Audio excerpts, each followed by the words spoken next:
Good evening, everyone, and welcome to Mini Medical School 2016. We're going to have a wonderful session tonight, and I am delighted to have you all here. I am Virginia Brody. I'm the Chief of Medicine at Harborview, our county hospital and trauma center. My co-host, Insecticidetreated, can't be here tonight. I believe he's on vacation with his family, which is a wonderful thing. So the mission of the University of Washington is to improve the health of the public by advancing medical knowledge, providing outstanding primary and specialty care to people of the Pacific Northwest, and to train tomorrow's physicians and scientists and other health professionals. We have 8 entities, our 4 hospitals, Harborview, the University of Washington, Northwest, and Valley Medical Center. We have primary care clinics that extend from Olympia to Smoky Point, run by Dr. Peter McGuff, a wonderful family physician. Of course, the UW School of Medicine and Airlift Northwest.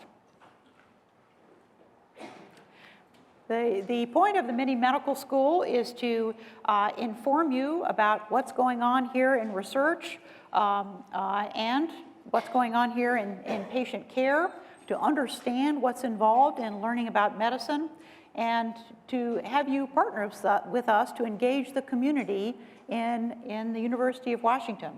And also, of course, to have fun. And tonight should be a very good night for that. And next time, let me just advertise, Dr. Joanne Elmore is in the back there. She's going to speak about getting patients and doctors on the same page and about her Open Notes project, together with Dr. John Scott, who's going to talk about telemedicine. In March, we have 2 wonderful speakers on coping with serious illness. And then later in March, we are going to hear more about our WWAMI program, which is how the medical students learn in small communities around the Pacific Northwest and learn a great deal about medical care there. The presentations are available online the next day, and please let me remind you to turn off your cell phones and pagers. Tonight we're going to hear about modern maladies. And our first speaker is Dr. Wes Van Voorhis, who is the head of the University of Washington Division of Allergy and Infectious Diseases and the director of the Center for Emerging and Re-emerging Infectious Diseases. Quite a mouthful there. He's done a lot of work on drug development for diseases that are more common in Africa than here.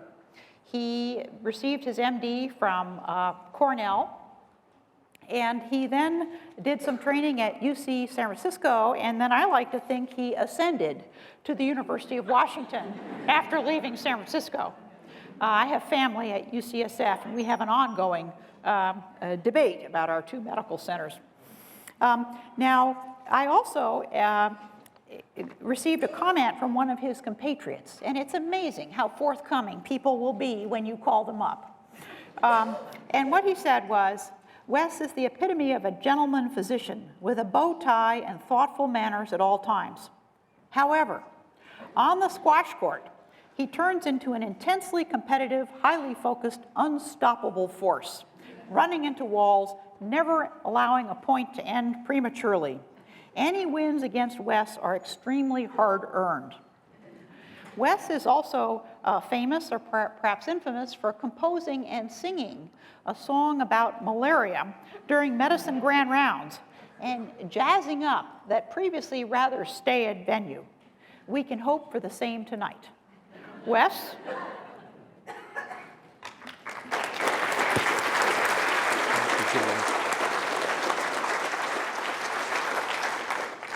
Well, I want to thank you all for coming. I want to thank Ginny for inviting us tonight for this wonderful occasion.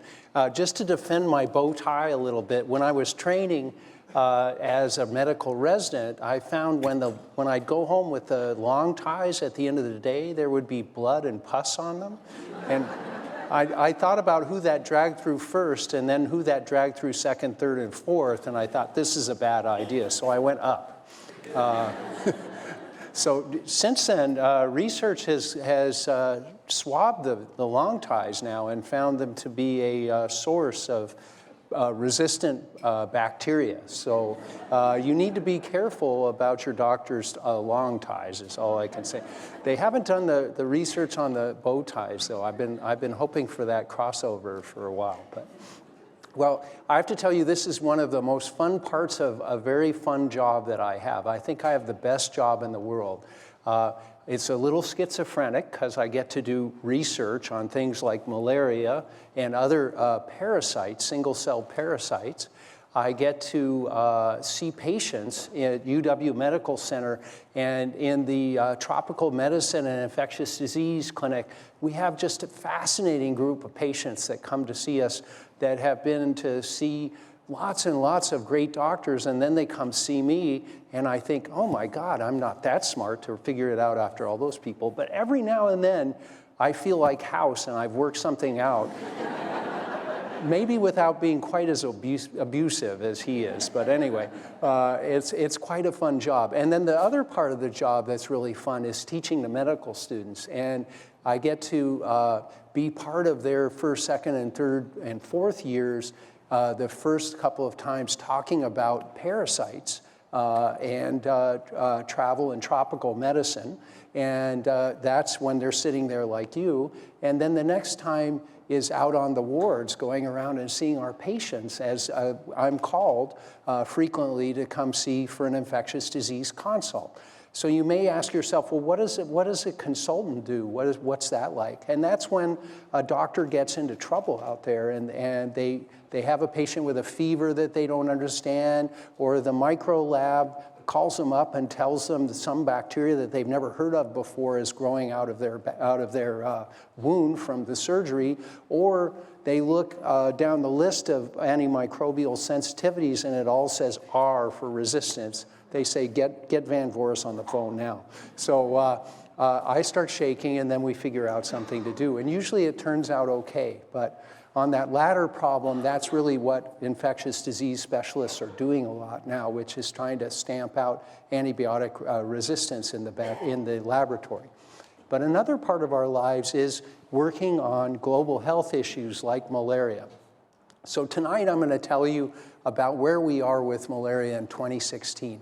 I'm going to start out telling you about a clinical case, and then we'll move into how we're starting to understand really at a detailed level how people get sick with malaria, and that's giving us clues as to how to deal with it. So actually, over the last 15 years, we've made great advances in medical therapy for malaria, and we've been able to reduce the cases tremendously. I'll tell you the story of how that's happened, some things that are threatening that progress, but how we need to continue and redouble our efforts, and what kinds of research we're doing at UW Medicine and others are to help with that. So without further ado, I will dive in, but first I need to tell you that malaria is a single-cell parasite. It lives inside of red cells. And so this picture you see here is that coming up there on the screen? Well, the picture you see on the screen of the red cells has the malaria single-cell parasite living inside. It's a nucleated organism. It's a little tiny animal, but a single-celled animal. And that cartoon you see in the middle is how they imagined the malaria egg that comes on, the tremendous fevers that come on back when malaria was discovered to be a parasite. You can kind of get a view of the woman sitting at the fire trying to warm herself with the malarial chills, wrapped in the artist's imagination of a parasite there. So what's malaria like now? There's hundreds of millions of cases every year, and this is one case. This was a 3-year-old Ugandan boy who feels bad at home. He has chills, and he's really warm to the touch. And lately, his mother noticed that he becomes increasingly sleepy. He's brought to a local medical clinic some kilometers away, and at that point, he's unarousable. You can see a picture here, and he has a high fever. So what is this? This is cerebral malaria. So cerebral malaria, I'll tell you about it in a little while, but it's a combination of having very severe malaria that affects the brain. So malaria causes about 150 to 300 million illnesses a year. Up until 2000, it was causing about 1 billion illnesses a year. So we've made tremendous reductions on it, but it's still intolerable about the number of cases there are. It causes over 440,000 deaths a year. 92% of those deaths occur in sub-Saharan Africa, as shown in that diagram. You can see the green, the darkest green representing where malaria is at the highest transmission zones, meaning where you're basically getting infected with malaria all year round. And most of the mortality occurs in 1 to 5-year-old children, so very young children. And this is because they haven't developed sufficient malaria immunity. I'll tell you a little bit about that, and hopefully you'll understand why it takes 5 years of constant exposure to develop partial immunity to malaria by the end of the talk. So it's a little hard to wrap yourself around the idea of 440,000 kids dying a year. So let's try and break that down into your kids or your grandkids going to a daycare center of an average about 12, and then thinking about 150 of those daycare centers being wiped out every single day. That's equivalent to 1 child killed every 60 seconds. So this is taking an enormous toll, even at these lower rates that have been reduced over the past 15 years, and still is an urgent problem. That's one of the reasons you heard in the State of the Union address that Obama wants to redouble our effort on malaria, and that's a welcome addition. The cartoon up in the corner that shows the malaria mosquito, which transmits malaria, the Anopheline mosquito, has a major shadow over the sub-Saharan part of Africa. That's really to show where the impact is greatest of the mosquito or the disease malaria. So I want to start out, and we'll need to dim the lights for this a bit. I want to start out with some life cycle videos. So the Howard Hughes Medical Institute has done this part of the life cycle. We'll break from this and we'll talk about the life cycle in the malaria mosquito, but we'll cue to the movie now. The malaria life cycle follows a devious path, swapping back and forth between mosquitoes and humans.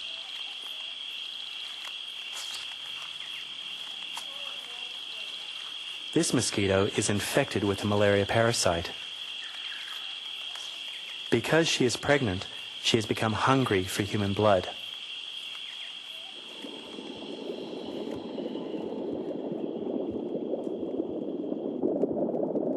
During the bite, she injects saliva to stop the blood from clotting.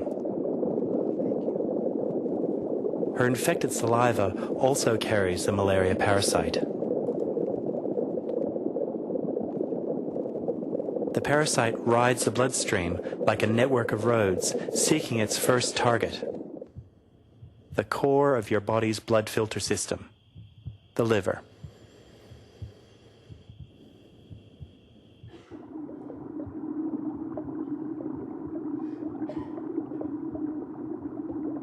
Sensing its arrival at the liver, the parasite searches for an exit.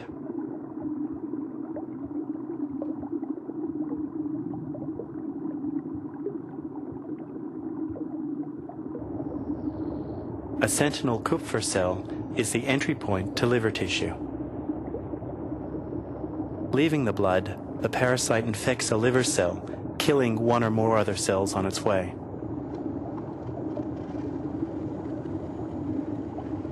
Over the next few days, the parasite undergoes hundreds of nuclear divisions, copying its DNA over and over again.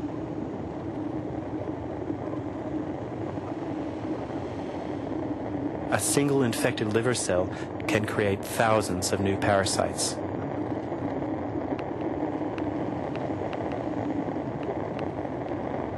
The next generation of parasites are modified to infect a new target. Red blood cells.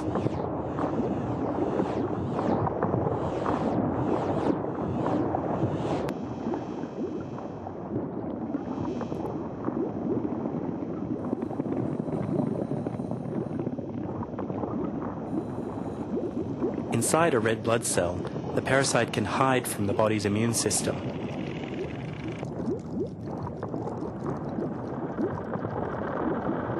The parasite slowly devours the contents of the infected cell and creates more parasites.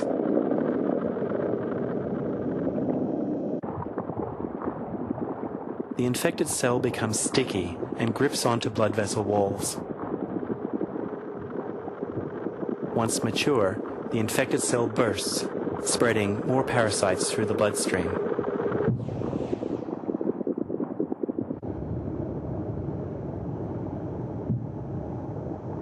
Malaria victims suffer fever, loss of blood, convulsions, brain damage, and coma. This year, 10% of people on Earth will be struck down with malaria. Countless millions have been killed by it.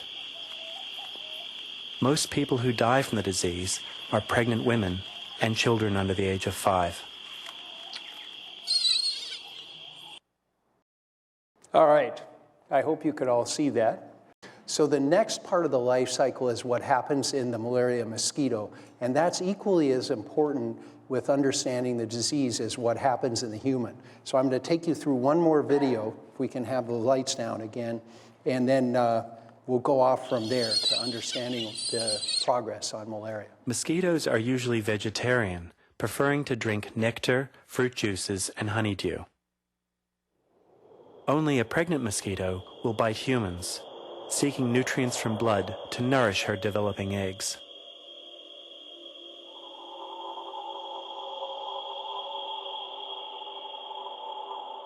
If she drinks blood from someone infected with malaria, she too becomes infected with the disease.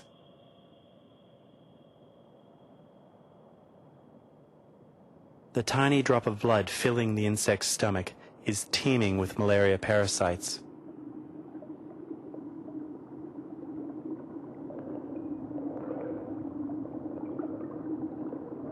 The parasite form that is deadly inside humans cannot survive in the mosquito's stomach and is slowly digested with the rest of her blood meal.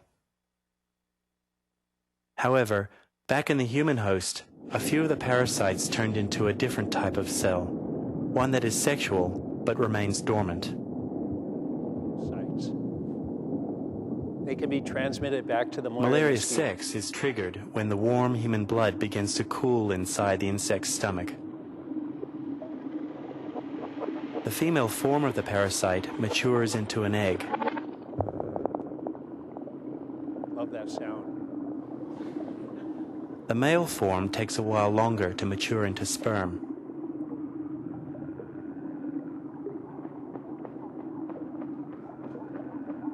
This sperm is from an earlier feed. This is all happening in the mosquito's stomach.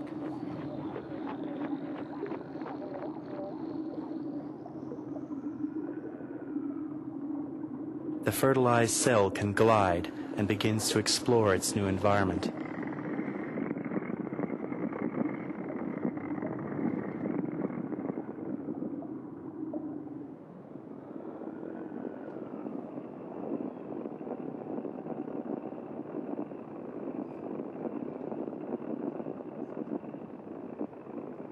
It migrates to the outer lining of the mosquito's stomach before transforming into a cyst.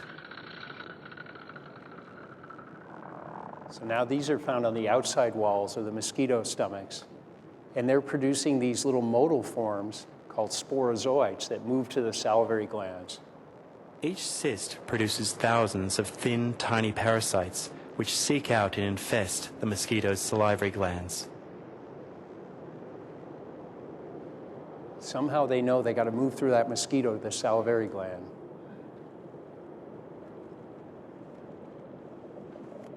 The next time this mosquito bites a victim, the malaria parasite will ride in with her saliva and infect another human.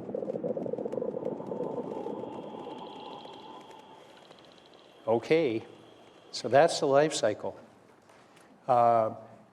Once again, oh, thanks for putting the lights back on. So what's shown here is a cartoon version of what you just watched, and I hope the movies made it easier to take in what was going on. But the essential points are in humans, malaria goes into 3 different regions, if you will. It goes into the liver and can sit there for even a period of up to years for certain kinds of malaria. Then it bursts out of the liver and gets into the bloodstream where it causes the disease. It can attack all kinds of red cells and cause so much red cell lysis that it actually leads to loss of red blood cells, or so-called anemia, and children can die from that. Then after it goes through that cycle for a while, it turns into these gametocytes, these mosquito infectious forms. You saw them as special forms going through the bloodstream. Those get taken up by malaria mosquitoes and then have to undergo actual sex, much like the sperm and the egg happens in mothers.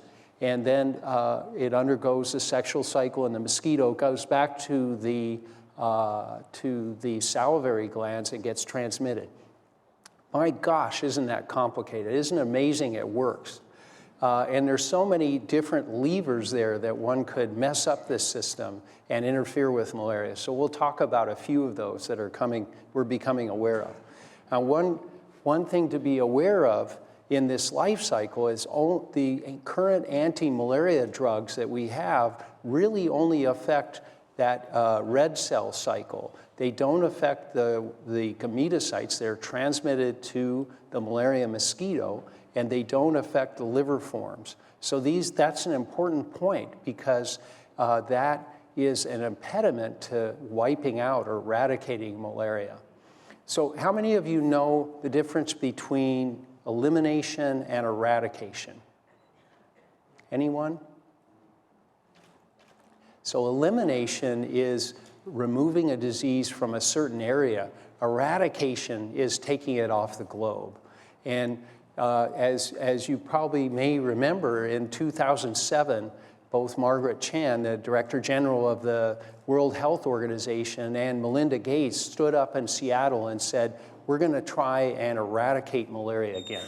And that was a big statement at the time, because we had tried to eradicate malaria before in the 1950s, and the program miserably failed. The number of deaths were driven down by about 60%, about where we are now. But then the world gave up, and actually the number of deaths went up 3 times more than they ever were before after we stopped that eradication campaign. So those two were very brave to kick off that eradication campaign again. And we'll talk about that as we go through the rest of the slides tonight. So let's talk a little bit about the malaria illness.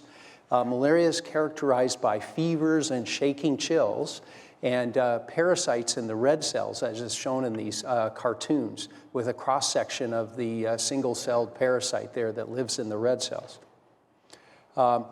Because the parasites like to stick inside the blood vessels, like was shown in the movie earlier, blood can't flow properly through the little capillaries, the little conduits of the blood vessels.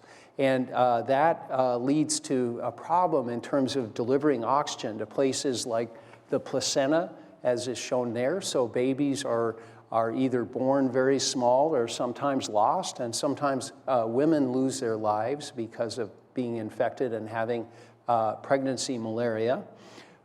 They can infect the capillaries of the brain, leading to no oxygen transmission to the brain and so-called cerebral malaria. And they can stick in other organs such as kidneys and liver, and you all know that those are important organs to us. So how does this occur? It's a really insidious process. The malaria parasite shown here at those arrows exports proteins its own proteins that it's made to the surface of the red cell in those little yellow dots that you see there. And those yellow dots allow it to stick to the blood vessels, the inside lining of the blood vessels, so-called endothelial cells. But it's even worse than that, because when we figured out what the malaria genome has in it, when the malaria genome was solved about 13 years ago, there was a sudden realization that there was over 60 of these different genes encoding these sticky proteins that sit on the outside of red cells where the malaria is living. And this becomes what's called an antigenic variation system. So these different genes get expressed one after another. When you make an immune response, when you start to make antibodies against the last one, unfortunately, a new one emerges, and your antibodies can't recognize that. So you control the last one, and the new one emerges, and it's as if you have never seen it before, and that one breaks loose. So this allows persistence of the infection for long periods of time in the bloodstream. Unfortunately, this is also the reason the 1 to 5-year-old children are so susceptible to malaria. They have to get infected with malaria perhaps hundreds of times before they develop the partial immunity that occurs with malaria. And this explains now why it's so difficult to reproduce malaria immunity in vaccines and so on. Malaria gives people repeated high fevers. I've already said that. The spleen is the filter of the blood system along with the liver, and that enlarges in people. You can feel that out in the field. They have reduced red blood cells, or so-called anemia, because of the repeated popping of the malaria parasite. And they have muscle pain, severe aches and pains through their body. And then if they are very unlucky, they develop these potentially fatal complications. One is severe anemia. One is cerebral anemia, malaria, which I've already talked about. They can develop shock and low blood pressure, and they can have permanent damage to their lungs, their kidneys, and or their liver. And the severe anemia and cerebral malaria are the most common cause of death in the 1 to 5-year-old children that I mentioned in Africa. So when I talk to medical students, I say, how are you going to remember this? And then I give them a mnemonic. Malaria, I just got a chill from malaria, and suddenly I knew a fever would come too, and sweat. Malaria, I think I shall die from malaria. My breathing labors on, my consciousness is gone, I'm pale, malaria. Sing it soft and you'll hear skeeters whining. Sing it loud and your spleen will be pining. Malaria, malaria, malaria, malaria.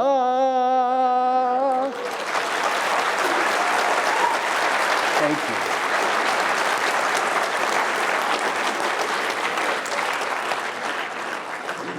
Now you're going to remember the essential signs and symptoms of malaria, right? Thank you. Okay, so how are we tackling malaria? How are we reducing the morbidity and mortality of this disease? Well, one is through vector control. We need to stamp out mosquitoes as best as possible. Around the world in malarious areas, they're still using residual spraying. They're no longer using DDT, but permethrin-type insecticides. They're using insecticide-treated nets, and I'll talk about this more in a moment, but this is one of the most cost-effective intervention in modern medicine. And then the Bill and Melinda Gates Foundation, National Institutes of Health are funding innovative ideas such as genetically altered mosquitoes that can no longer get infected with malaria, or even sometimes genetically altered microbiome. I heard you heard about the microbiome last time, but that's the bacteria that live in the guts of these mosquitoes. How you exactly feed it to every mosquito is being worked out. That's a bit of a trick, but we'll get there maybe. And then there are vaccines to intervene, you know, shots as we call them, or the British call them jabs. And there's a vaccine called Mosquirix, which has just been licensed. It's a bit of a, maybe it's Mosquitorix, I'm not sure. But it's been licensed relatively recently. I'll talk about some others that are coming through. And then improved drugs of all things. We can probably treat ourselves out of this. Improved drugs are needed now to reduce transmission, to eliminate the liver forms, and to defeat resistance. So we'll talk about that as we go through. So first of all, the insecticide-treated nets. These are bed nets that are used over folks from dawn to dusk. And there's been over 20 field trials in children, and each of them have shown about a 40 to 50% reduction in terms of malaria incidence and deaths. And it's really, as I mentioned before, one of the most cost-effective interventions in public health. And I know at the end of the year, my wife and I, Deborah and I, get on to nothingbutnets.com and put down $10 or more that puts out a net out over there over a child. So something you guys should think about too. You can make a real impact with a small donation like that.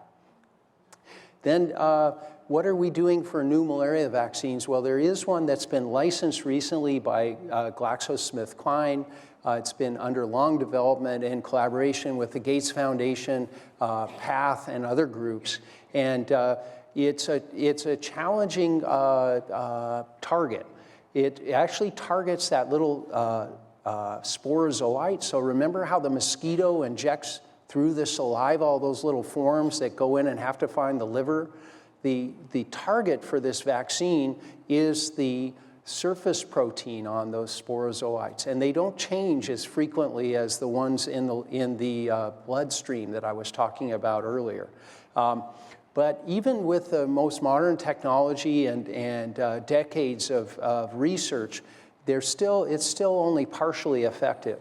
It requires 3 injections at monthly intervals, and there needs to be a cold chain to get it out to the end of the road, if you will. So to get it out to little African children, there's going to be a challenge in getting it out there cold. Now, I think if Coca-Cola can figure out how to do that, we can figure out how to do it. The next challenge is the protective efficacy is only 30 to 50%. What does that mean, protective efficacy? That means if you vaccinate 2 to 3 kids, you'll protect 1 of them. So it's not as good as most of our modern vaccines. And then the final challenge about it is that to get more than a year's protection, you have to do additional shots after the original 3 injections. Now, you might say, well, that sounds like a pretty bad deal, but when you sit down and do the numbers, it's been predicted that this can save 100,000 lives of that 440,000 per year. So if this is rolled out with other malaria interventions, it may have quite an impact. I did mention that it was approved by the European FDA equivalent, the EMA, back a year ago, and many think that this can help with the eradication and elimination of malaria. Then the other vaccines are on the way. So Stefan Kappa's group at the Center for Infectious Disease Research collaborates a lot of us in UW Medicine to test out new vaccine and drug trials in the Malaria Clinical Trial Center that was here in Seattle. I bet many of you didn't know that you can acquire malaria here in Seattle. But in this case, you have to sign a consent form as a volunteer. They might pay you something for the downtime of being away from work and so on. But in these pictures, you can see where they're growing the malaria mosquitoes. They intentionally infect them with malarious blood, and then they have volunteers line up and put their arms on these feeding cages and get bitten by the malaria mosquito to transmit the malaria to them. Now, the good news is you don't have to get sick as stink to be in this trial. They take the blood out of you once or twice a day, and they run a very sensitive DNA test called polymerase chain reaction, or PCR, and they're able to detect the malaria coming up in your blood about a day before you'll actually get symptoms. So now basically all of the volunteers avoid having high fevers, and they may have at worst a mild headache. But they're testing new drugs over there at Seattle Biomed or Center for Infectious Disease Research, and we're part of that with UW Medicine, helping them staff that. They've also designed a specifically genetically altered malaria that has genes altered in it so it can't make an effective infection. And they're testing that now. There's great hope that that'll be a completely protective vaccine because similar vaccines have been tried in animals and have been quite effective. So stay tuned for where we are with vaccines. But for now, we have Mosquirix, which is about 30 to 50% protective. So what's new in malaria drug therapy? That's where my lab and others around the world are involved. I mentioned earlier that it's currently directed only to the red blood cell forms. It doesn't stop transmission to the mosquito or relapses from the liver. So we need better drugs that do that. And then the older drugs have resistance issues. So this shows in red the areas where malaria is transmitted around the world. And the blue and the yellow dots show you where resistance has popped up to the older drugs that are available now.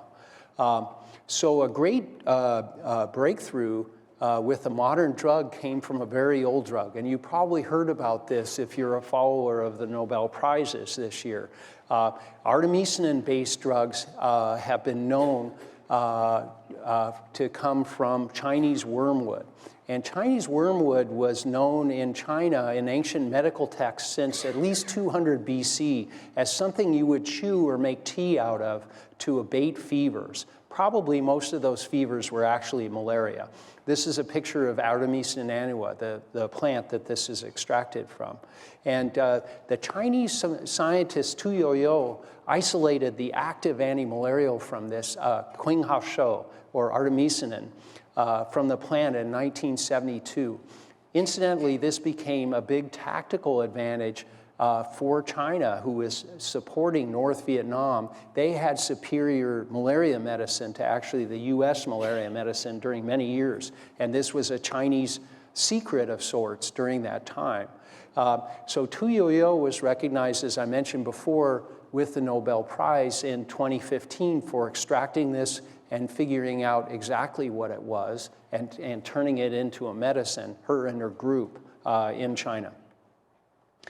This Artemisinin has become a mainstay in the world. So you can see the chemical form of Artemisinin combined with another drug up there, lumefantrine. There are numerous Artemisinin combination therapies. And what the combination does that a single drug can't do is it adds efficacy in completely eliminating malaria from the blood. Doesn't completely kill the transmission forms, doesn't kill the liver forms, but at least it eliminates the malaria completely from the blood. It does so with less chance of emergence of resistance. So when you put pressure with a single drug alone, and you have perhaps in your body 10 to the 12th or 10 to the 13th organisms, there's a very high chance that a resistant organism will emerge from that. So by using two together, you greatly reduce that chance of having the emergence of resistance. And these have become the drug of choices now for Africa and Southeast Asia. So because of Artemisinin combination therapy and insecticide-treated bed nets, as well as residual insecticide therapy, malaria deaths have reduced 60% in the last 15 years. So here's a graph in red of the decline of deaths in the World Malaria Report from the World Health Organization. And the light blue is the decline in the number of illnesses. But as I said, the number of illnesses and deaths are still very high. So there's very good hope that we can continue to make progress using these tools, but we need better tools. And then an additional danger has popped up. So resistance to artemisinin-based drugs, or the combination drugs, artemisinin combination therapy, or ACT, has been spreading now in Cambodia, Thailand, and Myanmar. And in fact, the World Health Organization has declared this an emergency, is rapidly trying to deal with the spread of emergence there. But it's spread beyond those borders, now reported into India. And this new parasite is quite interesting in that it's changed what it does in the blood to match what the drug does. So it's able to sit in the blood in a form that's inactive to the artemisinins. So there's a delayed clearance of the parasite from the drug. And that delayed clearance leads to worse outcomes. This has been shown in numerous papers. So what's to be done about this? Well, Ginny mentioned, Dr. Brody mentioned that I spent my last year at the Medicines for Malaria venture in Geneva, Switzerland. You might say, what a crazy place to go study malaria in Switzerland where they don't have malaria. But it turns out it's a center of much research in malaria. And this organization, Medicines for Malaria venture, was established 15 years ago by the World Bank, the Rockefeller Foundation, Switzerland, and the World Health Organization. It's a so-called product development partnership. It partners with academics like me and drug companies where the market is broken, like it is in malaria, where they won't make the lots and lots of money like they can in other markets. And they've got partners now in over 50 countries. We've been working with them since they opened up 15 years ago. And they have the largest pipeline of anti-malarial drugs now. There's over 50 projects from early discovery up and through clinical trials, so-called phase 3 and 4, which is where you're in the large trials in humans or even in post-marketing. And they're quite a successful partnership. They've led already to 5 approved products. And I show you this with some hesitation. So this is their entire pipeline from research to translation, meaning going in first into humans, to product development, to access post-approval. And there's a lot of drugs there. You can't read them all, but you'll notice that they turn into real drug names once they hit preclinical. And the real magic of these drugs is they all address the artemisinin combination therapy resistant malaria that I talked to you about. Many are predicted to kill the liver forms and to stop transmission more or less immediately. So they will be quite a big breakthrough. I participated in a clinical trial with a new malaria medicine that works as single dose. Now that may not be earth-shaking to you, but with current malaria therapy, it takes 3 days of 6 to 9 doses to actually kill malaria. And a single dose allows you to go into a village, treat everybody, assuming it's safe enough to give to everyone in the village, cure them all. They end up with this medicine with 2 or 3 weeks of protection after they've taken that single dose. And then you can move to the next village, and transmission gets wiped out basically by that one maneuver in that one village. So you can use that in elimination stages as you wipe malaria out of a region, or even in eradication stages where you wipe malaria out of the world. So we're hoping that transformative medicines will come out that will allow us to use drugs almost like vaccines to wipe malaria off the face of the earth. Okay, now I'm showing you a very complicated slide here, and it's frighteningly molecular biology and all that stuff. But what I'm showing you here is what our labs come up with that we're trying to help with the malaria effort. I've told you several times that that the malaria drugs now don't really help stop transmission immediately.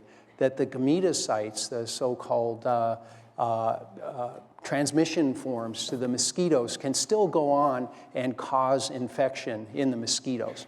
So we've come up with a new drug that blocks transmission to mosquitoes immediately. So our drug, which we call BKIs, is ingested by mosquitoes along with the blood meal, and this stops the little sperm-like forms that come out of the malaria gametocytes. Remember the sperm and the egg? Stops the sperm from forming. So really what we've got here is male birth control for malaria inside the mosquito stomach. Now you may say, well, that's a tricky drug. That means that that has to be ingested by the mosquito. It has to be present in the bloodstream for a long time. But we now have drugs that we've been able to give to mice and now to larger animals like cattle, where we get a week's worth of exposure in the animal, meaning that a person would be protected for a week. That's the length of time that the gametocytes stay viable. So with Artemisinin combination therapy, if you couple our experimental drug, we're expecting that it will completely halt the transmission of malaria immediately. So we're hoping that this will be a breakthrough. We're speeding it through the late preclinical stages, meaning animal safety studies, and hoping to get this into humans in the next year or two. All right, so finally, I want to summarize the advances of malaria that's really, that have happened in the last few years. We have much better understanding of the mechanisms of pathogenesis and persistence. We have better ways to prevent the disease, primarily through vector control with insecticide-treated nets. Remember, nothing but nets at the United Nations helps distribute these nets, and with residual spraying that's going on in houses in malarious areas. Then we have vaccines. We have Mosquirix, which is partially protected, which could save a lot of lives, and more are being studied, even here at the Malaria Clinical Trial Center. And then finally, we have drug development. We have Artemisinin combination therapy, which is already pretty good, but threatened by emergence of resistance from Southeast Asia. And then we have new therapies in all stages of development, with transmission and liver stage blocking drugs, and those that address Artemisinin combination therapy. So with that, I'll be happy to take questions.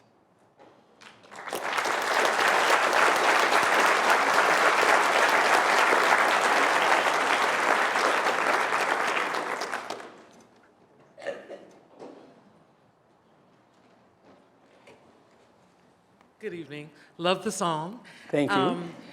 Is there anything positive that mosquitoes provide for the environment, why we wouldn't just go in and wipe them out completely? Yeah, that's a great question. Is there anything positive mosquitoes do for the environment? Somebody asked me that question recently, and it was the first time I had the question. I've been pondering it ever since. I hate the little buggers, so it's hard for me to think of anything positive, but I'm trying to be open to the idea. Anybody out there in the audience have any ideas? Yeah? Pollinators. What's that? They're pollinators. They're pollinators. Is that right? Oh, yeah, because they do go around drinking nectar from flowers. Yeah, there's no laughter there, and especially important pollinators. Oh, yeah, and they're a bitch, too. Excuse me. They're especially important pollinators in Alaska, is what the smart lady in the audience said. Thank you. Yes? Newly hatched ducks and geese feed on it, particularly in Alaska. Ah, okay. So it's an important part of the food chain for newly hatched ducks and geese. Okay, great. I'm getting to learn too. Can you explain just generally why malaria exists, where it exists, and why it doesn't exist in other areas? Yeah, so why does malaria exist in sub-Saharan Africa, South America, and Southeast Asia, but not in other areas? So it used to be transmitted in the US. In fact, until the Tennessee Water Authority, I think it was 1948, actually led to the elimination of malaria from the US. It was widely done here. And one fact that many people don't know is that one of the few active medicines Lewis and Clark carried into the Pacific Northwest was actually quinine to deal with malaria that they would come into contact as they came up through the Missouri Valley, or the Misery Valley, as it's often called. But so it's been controlled by mosquito control, drug treatment, good public health, and so on. But the challenge in sub-Saharan Africa is much greater because the mosquitoes are incredibly populated there. They can breed in a footprint, a boot footprint. So the idea of doing water control and draining, areas is not as effective. And there's many millions and millions of people infected. So it's a big challenge, but it doesn't mean it can't be done.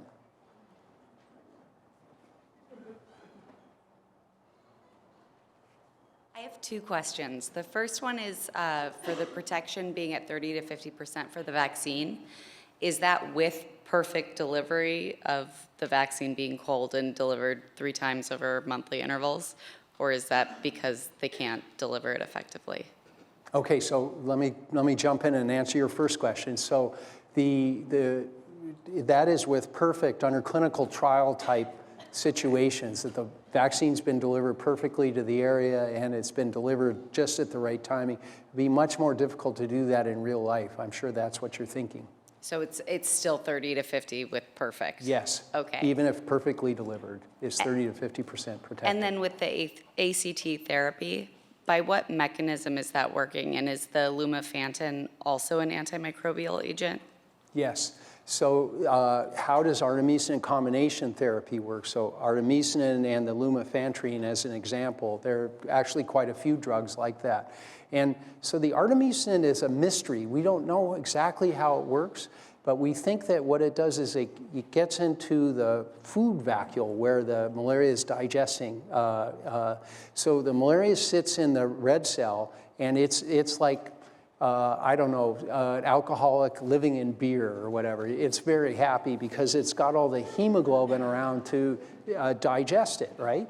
So it digests all that hemoglobin in something called a food vacuole, but it has a problem. As it digests the hemoglobin, it ends up with a lot of iron.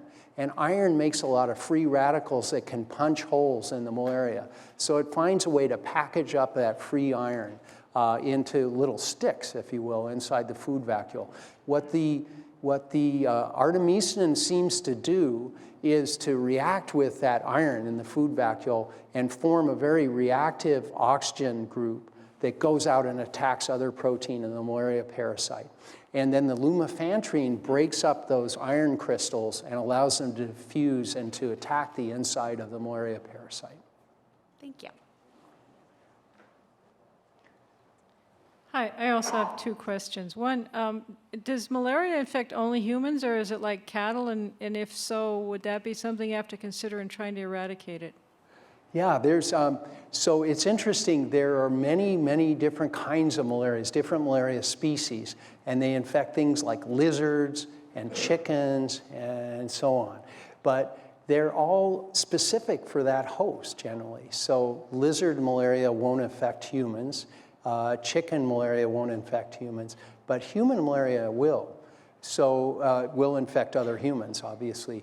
The exception to that rule is actually primate malaria. So a new form of malaria, a 5th form of malaria, has just emerged from Southeast Asia out of primates into humans.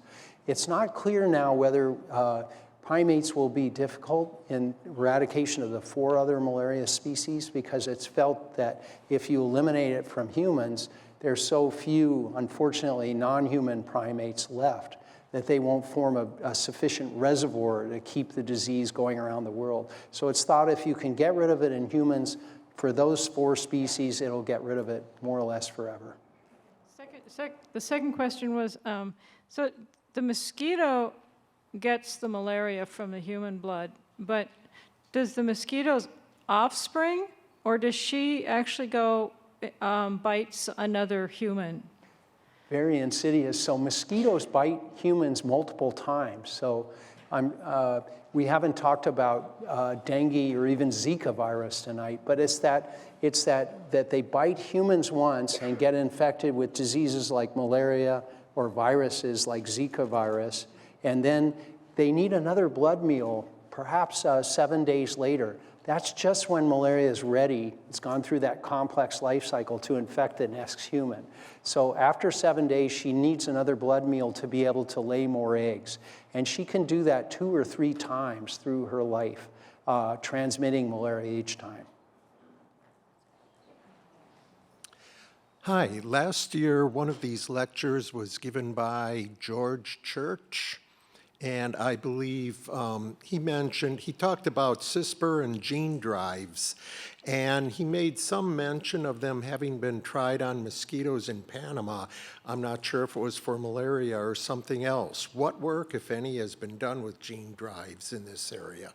Yeah, if I'm understanding you correctly, you're talking about gene editing in mosquitoes, and so there's quite a few studies, I think perhaps a dozen groups now working on gene editing in mosquitoes to make them not efficient in transmitting to humans. The trick there is that you have to edit the mosquitoes, and then you have to somehow make them better than the wild type, the regular mosquitoes that are out there, and spread them. So there's groups here at University of Washington and other groups around the world that are trying that. And I think they're making some progress, but the exact genes that they're attacking vary a lot from group to group. But they all seem to lead to the stop of transmission of malaria. And feel welcome to come up and talk to Dr. Van Voorhis after this. Thank you. I just had a question about quinine and its modern derivatives. So if I leave the country and go to South America, I'm going to take quinine for malaria prevention. How come that isn't used more widely, or that's just more efficient, or is there a reason that it's just not given out in all of those countries? Yeah, so, well, we don't recommend quinine for malaria prevention anymore. It used to be used as malaria prevention in gin and tonics and so on. But most of the, and that was fun. But most of the malaria around the world has become much more insensitive to quinine, so that the amount that you would take in a gin and tonic, you'd probably have to repeat around 80 times to be able to get sufficient protection. And when you get up to that level in quinine, you develop ringing in your ears and you feel pretty bad all over. The current drugs that are recommended for travelers include a combination drug called Malarone, doxycycline, which has issues with sun sensitivity. Chloroquine is used for the Mexico area, but not much further because it's highly resistant. And then an older drug called mefloquine, which leads to interesting nightmares and all kinds of psychological effects, so is not so popular. There are areas where only doxycycline is effective anymore, including Southeast Asia. So it's good before you're traveling to malarious areas to consult a travel professional for the exact advice about what you ought to take and when, or else you may be facing a fatal case of malaria yourself. So with that, thank you very much.